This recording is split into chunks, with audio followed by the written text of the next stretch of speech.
So this video is a little bit sadder than that which I usually make because the literary world has lost a legend.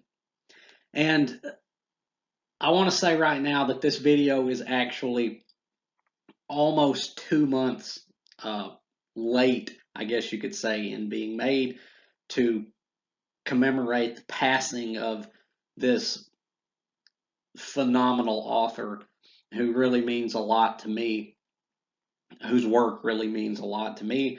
Um, this is almost I'm almost 2 months behind. I did not become aware of this author's passing until now, but when I saw that he had passed, I knew that I just had to say something in honor of his legacy, in honor of his work, because this writer truly was one of the greats. And of course, I am talking about Gary Paulson, who passed on October 13th, 2021.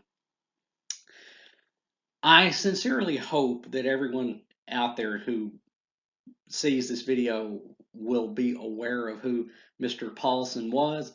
Um, but if you are not, I will just say that Gary Paulson was one of the greatest, one of the top five, probably top three greatest children's authors and young adult authors to ever have lived. This guy won numerous Newbery Awards, and he earned every single one of them. His works were my childhood. Like I am, I am beyond saddened at his passing because this man's books were my childhood. Like I read this man's books by the dump truckload when I was a kid. And so they really had a major, Mr. Paulson himself really had kind of a major influence upon me in my formative reading years because his books were just absolutely fantastic. Um, if you don't, once again, if you don't know who Gary Paulson was, he really was one of the greats, and his books were uh, the best kinds of children's books and the best kinds of young adult books because the YA genre today is largely garbage. I'm just going to say that right now. It is largely garbage. There is so much that is just derivative of other stuff. You know the series that I'm talking about. You know the books that I'm referring to. I'm not going to name any names. That's not the purpose of this video, but we all know that the YA genre has a lot of crap in it today. But Gary Paulson's books were in a league of their own. Gary Paulson lived a very interesting life. He was a rugged outdoorsman. He did not really have the best childhood, I don't think. His parents were kind of, I think they were like alcoholics and they were kind of neglectful. And so he actually started working jobs at a relatively young age to make himself some money. And he ended up buying he bought himself like a rifle, a 22 rifle. And then he literally just started hunting game to basically feed himself. And then he just read a lot of books on his own, and he traveled the world. I think he was a rugged outdoorsman. He was a massive fan of the Iditarod dog sled competition in Alaska. He did that a lot. Um, so many of his books, the vast majority of his books, are concerned with um, the outdoors and nature. And there is such a kind of a great degree of authenticity with his books because you know that he lived it. Like he walked the walk, he talked the talk. Uh, he was all about the outdoors, and his books are his books really embody kind of this. I guess you could say that Gary Paulson's books kind of embody this kind of old-fashioned traditionalist American spirit of the individualistic outdoorsman, frontiersman, almost kind of. And you don't really see that much anymore. You really don't. But his books uh, are just that he wrote so many classic books. Among them, these pictured. I really did not realize just how many books of his I had read as a kid until I was looking through his bibliography. And I was like, oh yeah, this guy was turning out classic after classic. Um, just to go through these briefly, um, all these books pictured here are fantastic books. Especially if you grew up like I grew up I live still in Arkansas. Um, uh, Gary Paulson's books are kind of the Arkansas, I should say, in case you don't know, is the natural state. Um, and it is a very natural state. Lots of woodland, lots of forest, lots of mountains, lots of lakes and creeks and rivers and such. It's a very large portion, a very large percentage of Arkansas's territory is largely unincorporated. And Gary Paulson's books really resonated with me as a kid because they are so outdoorsy in nature, and they're kind of targeted more. They're not targeted to city kids, I guess, if you want to say that. They're really targeted more. I mean, I don't want to say they're targeted to any one specific group, but I think they kind of strike a certain chord with kids that grow up in more rural areas that actually have access to woods and forest and actually you know actually play around out in the woods and not on concrete basketball courts in cities and such. Uh, this his books are really just they really meant a lot to me growing up, and he wrote so many classic children's books. And once again, they're the best kinds of children's books, in that they don't pander to children. They're very mature in some cases, as I will elaborate, but they really elevate the mind of the kid that's reading it, because they often deal with some kind of taboo subject matter or some kind of dark subject matter, as I will explain. Uh, Top left corner, Hatchet. This is probably his most famous book. Um, I actually had to read this in school, but I actually have a copy. I actually owned. I may still have it somewhere. A copy of this book of my own. And I think this is probably his most famous book. It won a Newbery Award. It's a great children's slash young adult slash really anybody any age book about a kid who is traveling to up to Canada to stay with his dad. His parents are going through a divorce, and so there's kind of this backdrop of um, uh, home life upheaval of this kid whose parents are going through a divorce. His name is Brian, and he's riding in a little Cessna plane to go up to be with his dad, who's like a logger, I think, owns a logging company. And it crashes in the wilderness, and all he has to survive with is a small hatchet. And the rest of the book is just basically this treatise on how to survive in the woods with only a hatchet. There's almost no dialogue whatsoever in this book. Uh, And usually that would kind of be a problem with me because it literally is just a one man show or a one boy show. But this book is riveting. It is truly it's a modern classic of children's literature, and it definitely earned that award that it won, and it is, I think, probably his most famous. The river, next one to the right, is as a sequel to Hatchet. The Hatchet was actually the first in a series of like 5 books, I think, and Brian's Winter is yet another sequel to Hatchet, but it is actually an alternate ending. Like I thought that was so cool growing up, how he created 2 different timelines involving the same character. Like The River is a direct sequel to Hatchet. Brian's Winter is actually an alternate what if scenario, alternate sequel to Hatchet. There's like 2 different timelines involving the same character. Both great books, both classics. They're great. Moving on, Dog Song is. I'm going to say that Dog Song may just be Gary Paulson's masterpiece. Um, it is not a children's book, as I myself learned. Actually, I'm not even sure if I ever finished reading Dog Song, because Dog Song was a book that there are some books that you just aren't capable of really grasping until you reach a certain age, a certain level of maturity. And Dog Song was that kind of book to me.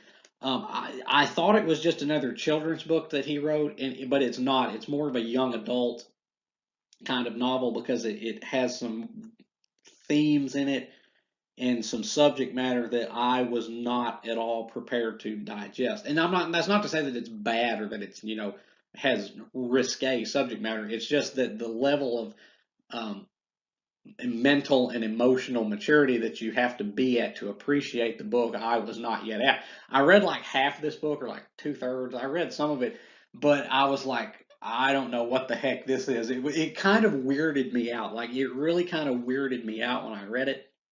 But now, looking back on it, I think I can say with some degree of confidence that Dog Song is actually his masterpiece. It is a book that takes place in Alaska. It is very concerned with Eskimo. Okay, sorry that I don't want to.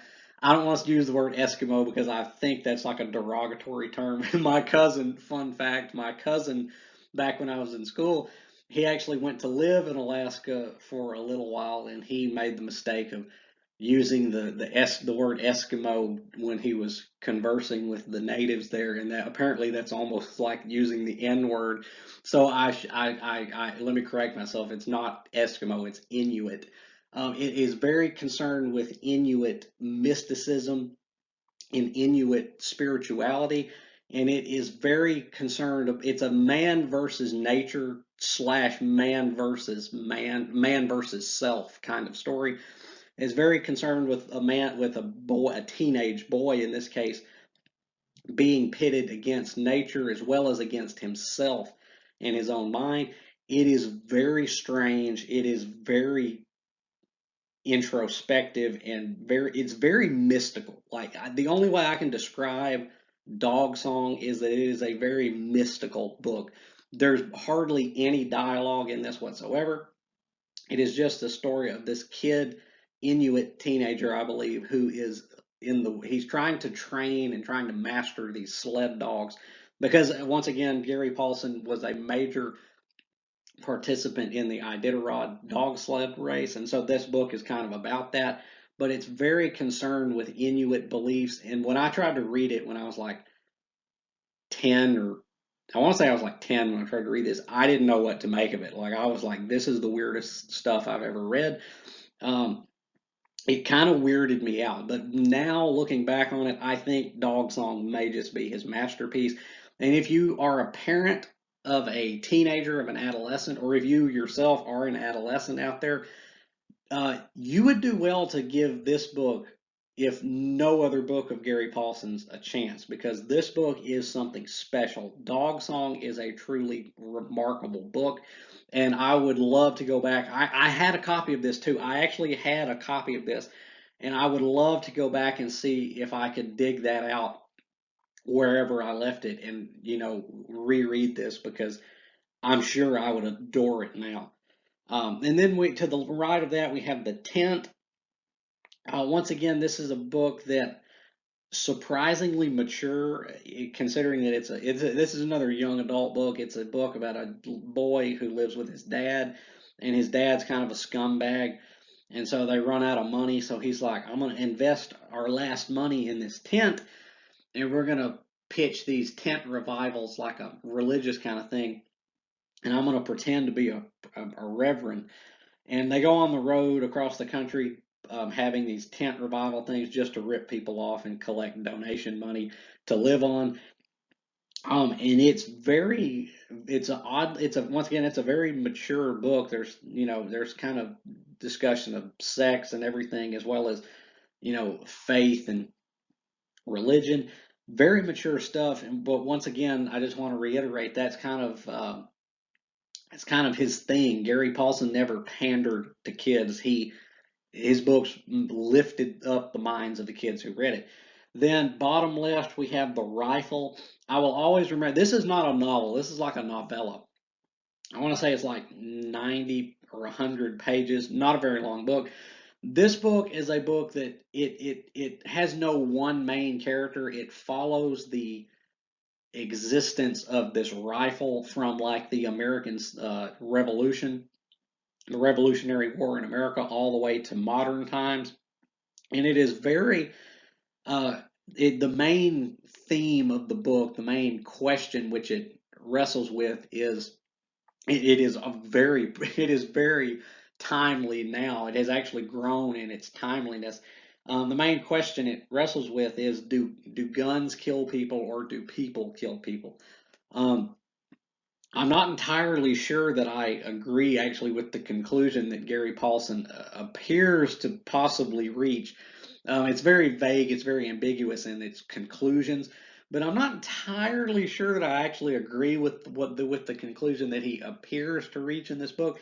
But this is just a fantastic little book. Um, it is it again, these books you can just read at any age. And then to the right of the rifle we have the Transyl Saga. I remember reading this book in fifth grade, and or maybe it was sixth grade, fifth or sixth grade. I was absolutely blown away. This was Gary Paulson's major science fiction saga, um, and it floored me. Like, if you like time travel kind of stuff in like post-apocalyptic stuff, and you're an adolescent or a kid, pick up the Transyl Saga. Please pick up the Transyl Saga. Or even if you're just an adult, I mean, again, these books can be read at any age. Pick up the Transyl Saga. My jaw was on the floor at certain points in this book because I was like, no, no, no, no, don't tell me this is, oh my goodness, what even is this? That was my reaction when I read this book. It is still one of the coolest science fiction stories I think I've ever read, even though it is kind of derivative. It's not really the most original concepts, but it is impeccably executed, and I loved it. To the right of that, we have The Island. The Island is another book of his that is incredibly special. I remember once again my jaw was on the floor when I read The Island, and when I got to the big reveal of, well, it's been so long I can't really recap the exact plot of this, but I don't think I would want to anyway, because um, this was a major book in my childhood. Whenever I read it, I was like, "What? What?" It's kind of a fantasy slash. It's kind of almost a children's or young adults fantasy slash ghost story.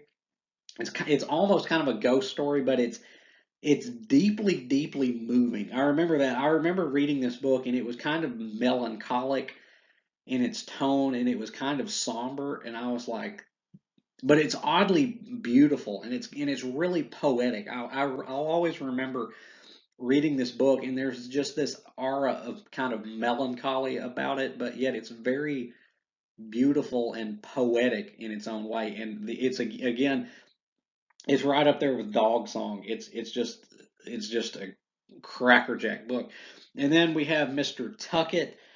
This is one of the best Western books still to this day that I've ever read, because it manages to be child friendly, but yet it also somehow manages to be simultaneously raw and unfiltered. Um, it's like, the biggest Western that I can reference in terms of like, I guess historical authenticity might be like Blood Meridian by Cormac McCarthy. This book is, what I mean is that this book manages to be a children's book, but yet it also still manages to contain an element of danger and oftentimes brutality like Blood Meridian. Like, it doesn't sugarcoat anything. Mr. Tuckett is about, it's also the first in a series, but you can read it, I think, as a standalone. I did. I never completed reading the series because my school didn't have all of them. Um, it works well enough as a standalone, but it's about this kid. I think his name is Francis. I think it's Francis Tuckett, and he is his family is a member of one of those wagon trains on the Oregon Trail back in the frontier times, and he gets captured by some Pawnee, and he gets rescued by this one-armed mountain man named, I think it's Jason Grimes. It's Grimes. That was it, Mr. Grimes. He gets rescued by this mountain man, and then it's a coming of age story of this kid having to grow up and learn to, be his own man and have to provide for and defend and to fend for himself in one of the most uh, chaotic and lawless time periods in America. Again, this book is one of his best, I think, because it manages to be both child friendly and yet raw and at times surprisingly brutal. Like, there's parts where they kill a lot of Indians get killed in this book, and there's scalp people, like they're taking people's scalps off, but yet this book is a children's book. And you don't see that anymore. Like, you don't see that kind of stuff anymore. You don't see children's books that have the balls to be that dangerous, that daring, and that provocative, and that brutal, because this book is raw. Like, it is not a cutesy story. Like, this kid, it is a kid thrust into the midst of some serious brutality, some serious conflict between the settlers and the Native Americans.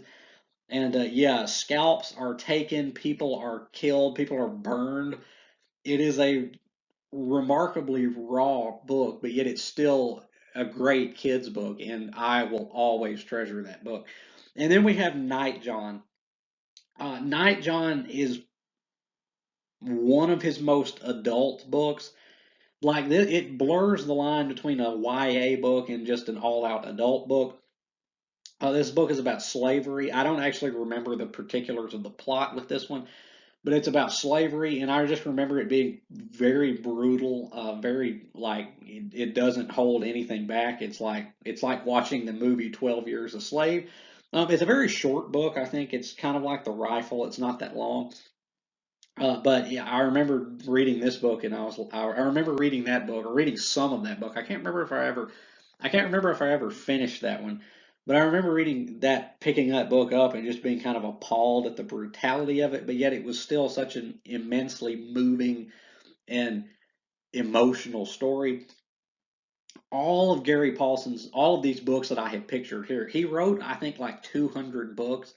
He was incredibly prolific, but all the books here are just some of the ones that I remember reading as a kid, and they were so influential to me. They were so impactful to me in my formative years.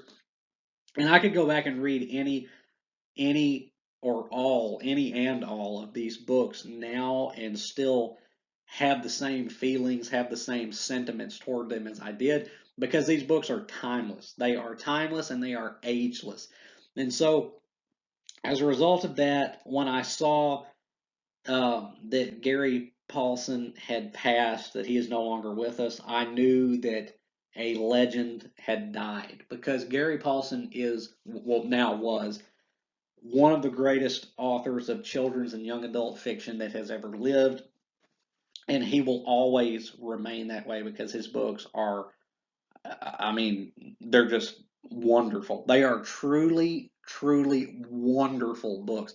So I want to just say, um, if you have children out there, if you're a parent, and you want to get your kids reading, or you want to give them some material that they might like to read, please, please, I'm begging you, pick up some Gary Paulsen books. Like, you will help them immensely. Like, they will thank you, and you will be thankful that you did, because these books are just some of the best of their kind out there.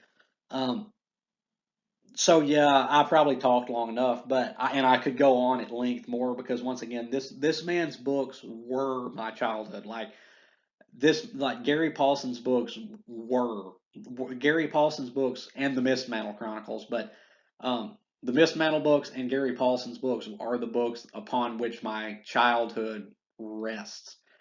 I read this man's work avidly when I was a kid, and I could still read all these books now and love them because they are so glorious.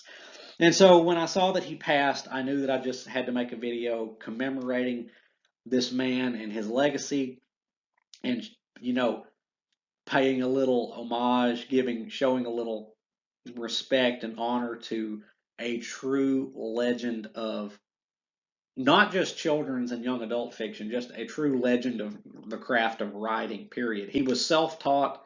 I think he did go to college a little bit, but he dropped out. I think he was self-taught, and he kind of just embodies to me just the ruggedness of America. He is truly a self-made man. His books have a great degree of authenticity to them. He lived it, so much of what he wrote about.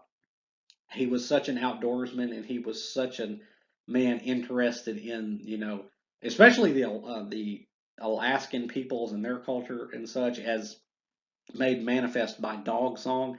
Native Americans don't often get a great representation in modern literature, but Native Alaskans sure don't get great representation in modern literature. But dog song really did that.